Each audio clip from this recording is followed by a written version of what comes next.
Jamais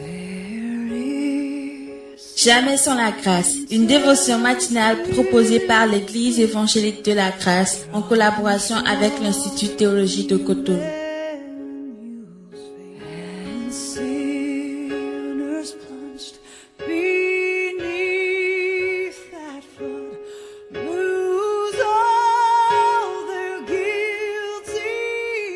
Bonjour chers amis, chers internautes, une nouvelle journée, encore une nouvelle provision. Bienvenue dans la dévotion du jour. Père, merci de bénir encore ta parole ce matin.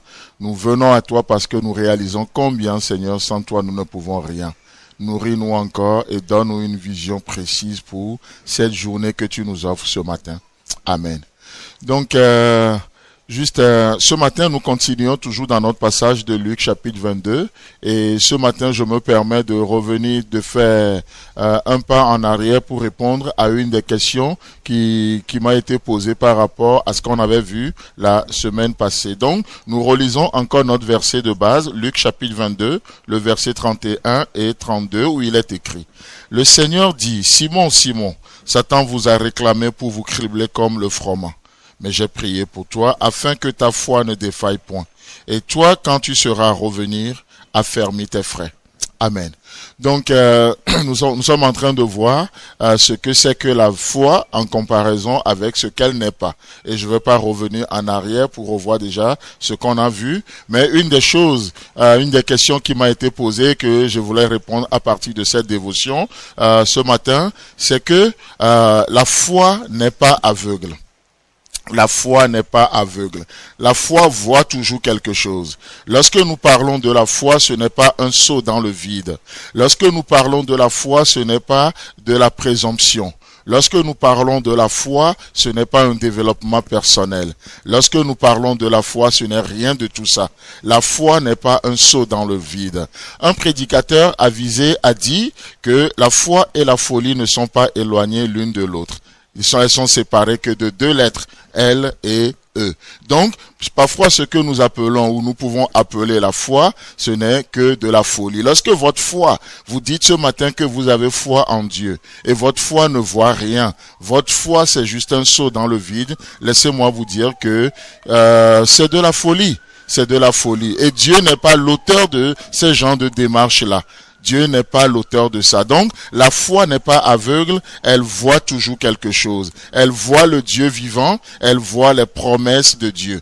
N'est-ce pas ce que nous voyons dans Hébreux chapitre 11, le verset 27? Là, il nous est parlé de Moïse. Il est dit, c'est par la foi que Moïse quitta l'Égypte, sans être effrayé de la colère du roi.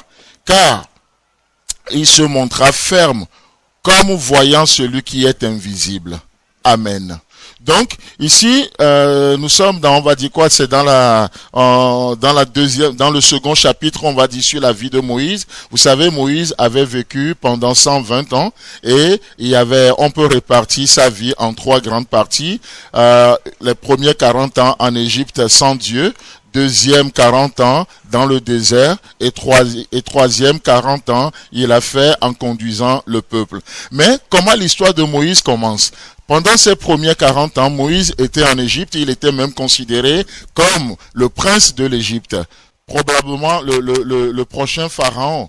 Mais qu'est-ce qui va se passer? Et Moïse était dans la cour et on voit qu'à un moment donné, malheureusement, Moïse va tuer un Égyptien et il sera tellement effrayé par la colère du roi. Pourquoi? Parce que Pharaon a appris que Moïse a tué un Égyptien. Et poussé par la peur, poussé par la frayeur, qu'est-ce qui va se passer? Moïse va fuir l'Égypte. Et ça, c'est la première partie de sa vie. Mais lorsque Moïse va revenir après avoir passé 40 ans encore dans le désert, Moïse ira devant Pharaon et qu'est-ce qui va se passer? L'amour parfait va bannir la peur dans la vie de Moïse. Moïse ne sera plus du tout effrayé par la colère que Pharaon pouvait ressentir à son endroit. Il était devant Pharaon, mais il n'avait plus du tout peur. Vous savez pourquoi? Parce qu'il voyait celui qui était invisible. Parce que Moïse, non seulement il avait Pharaon, le roi visible devant lui, mais par la foi, il est connecté et il voyait celui qui était invisible. Donc du coup, ça a produit une ferme assurance en lui. Et Pharaon ne pouvait plus faire peur à Moïse. Laissez-moi vous dire que c'est pareil pour nous aussi. Lorsque notre foi ne voit rien, notre foi ne nous connecte pas à Dieu, c'est normal que nous soyons troublés. C'est normal que nous ayons peur. C'est pourquoi ce matin nous disons, alors que nous rentrons dans cette journée, qu'est-ce que nous voyons? Si vous ne voyez personne, si vous ne voyez rien devant vous, non, vous ne pouvez pas me parler de la foi. Nous rentrons dans cette journée avec les merveilleuses promesses de notre Seigneur. Nous rentrons dans cette journée ayant les regards fixés sur le rémunérateur de notre foi, Jésus-Christ lui-même. Et c'est ce qui peut nous rendre inébranlables. C'est ce qui nous rend inébranlables. Nous regardons notre avenir et qu'est-ce qui se passe? Nous voyons Jésus dedans. Nous regardons notre vie présente et nous voyons qui? Nous voyons Jésus dedans.